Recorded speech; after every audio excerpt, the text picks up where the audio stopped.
শব্দটা যদিও ছোট, কিন্তু এর অর্থ অনেকটা বড়। একটা মেয়ে মানে সবার কাছে বাধ্য হয়ে চলা। ঠিক করে বসো, ঠিক করে ঘুমাও, সাবধানে চলো, এটা করা যাবে না, ওটা করা যাবে না। লোকে কি বলবে, সমাজ কি বলবে, পাড়ার লোকেরা খারাপ বলবে, এগুলো শুনতে শুনতে দিন কেটে যাবে। তবুও সে মেয়েটা সবার চোখে খারাপ। মেয়েরা বেশিরভাগ সময়ই কাঁদে, কখনো কারণে তো কখনো অকারণে, কখনো নিজের জন্য কিংবা প্রিয় মানুষগুলোর জন্য। মেয়েদের তো নিজের আসল বাড়িটা খুঁজে না পাওয়ার জন্য আজীবন ভাসমান অবস্থায় থাকতে হয়। কখনো বাপের বাড়ি, কখনো শ্বশুর বাড়ি, কখনো সন্তানের বাড়ি, কিংবা কখনো রাস্তার ফুটপাতে কাটাতে হয়। সারাটা জীবন উৎসর্গ করে দেয় অন্যের জন্য।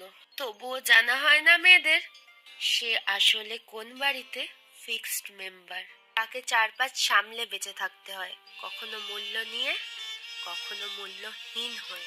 তবুও তারা ভালো থাকতে জানে, নিজের জন্য বা কখনো প্রিয় মানুষগুলোর জন্য। মানুষ বলে মেয়েরা আসলে নাকি লোভী, কারণ তারা ভালোবাসার কাঙাল। মেয়েরা সত্যি স্বার্থপর, কারণ তারা তার ভালোবাসাকে কখনো কারোর সাথে শেয়ার করতে চায় না। মেয়েরা সত্যি মিথ্যাবাদী, কারণ তারা শত কষ্টের মাঝে থেকেও কাউকে কিচ্ছু বুঝতে দেয় না। মেয়েরা আসলেই অভিনেত্রী, কারণ তারা নিজের ভালোবাসাকে বলি দিয়ে শুধু পরিবারের কথা ভেবে সারা জীবন সুখে থাকার অভিনয় করে। এত কিছু যে করলো, ওরা কার জন্য করলো একটা বার তো ভেবে দেখো। তারপর না হয় মেয়েদেরকে লোভী বলো, মেয়েদেরকে অভিনেত্রী বলো। ছেলেরা একটু কষ্ট পেলেই মেয়েদেরকে ঘৃণা করে, আজে বাজে ফালতু কথা বলে। কিন্তু মেয়েরা হাজার কষ্ট পেলেও অতি সহজে ছেলেদেরকে ঘৃণা করতে পারে না, গালিগালাজ ফালতু কথা বলতে পারে না, সব মুখ বুজে সহ্য করে যায়। হ্যাঁ, এটাই হলো মেয়েদের ভালোবাসা। মেয়ে মানে সবকিছু মুখ বুজে সহ্য করে, রাগ, জেদ, অভিমান সবকিছু লুকিয়ে পর্দার আড়ালে কাঁদতে হয়। শোষণ পীড়নের ভার সহ্য করে নিয়ে অভিনয়ের হাসির মাঝে বেঁচে থাকতে হয়। তবুও এই সমাজের মানুষ কোনো দিন এই নারীর বেদনা বুঝলো না। কিছু মেয়েরা পারে না চিৎকার করে কেঁদে কেঁদে নিজেকে শক্ত করে মজবুত করতে। কিছু মেয়ে একদমই কাঁদতে পারে না, চোখের কোণে কালি পড়ে যায়, নাক কান লাল হয়ে যায়, তবুও পারে না কাঁদতে।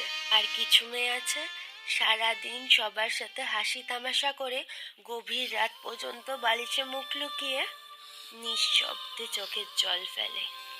এরকম মেয়েগুলো অধিক কষ্টে জীবনের সাথে লড়াই করছে ঠিকই, কিন্তু দেখা বা বোঝার মতো তাদের কেউ নেই। হ্যাঁ আছে, শুধু মেয়েদের দোষ নিয়ে কথা বলা, মেয়েদের চরিত্র নিয়ে গবেষণা করার লোক। একটা মেয়ে দেখতে কালো হলে সে চাইলেও সবার সামনে কখনো সেলফি তুলতে পারে না, কারণ তার মনে ভয় থাকে সাদা চামড়ার বিষাক্ত মনের মানুষগুলো যদি তাকে নিয়ে ঠাট্টা করে। কিন্তু তারা হয়তো জানে না ফুলের সৌরভ আর মানুষের গৌরব শুধুই দুদিনের। লোকে বলে মেয়েদের নাকি নিজের কোনো বাড়ি হয় না, কিন্তু সত্যি কথা হলো তাদের ছাড়া কোনো বাড়ি সম্পূর্ণ হয় না। ছেলেরা শ্বশুর বাড়িতে গিয়ে ঠিক মতো দুদিন থাকতে পারে না, কিন্তু মেয়েরা বাবা মা ভাই বোন সকলকে ছেড়ে শ্বশুর বাড়িতে গিয়ে সারাটা জীবন কাটিয়ে দেয়। সত্যি মেয়েদের জীবনটা বড়ই অদ্ভুত।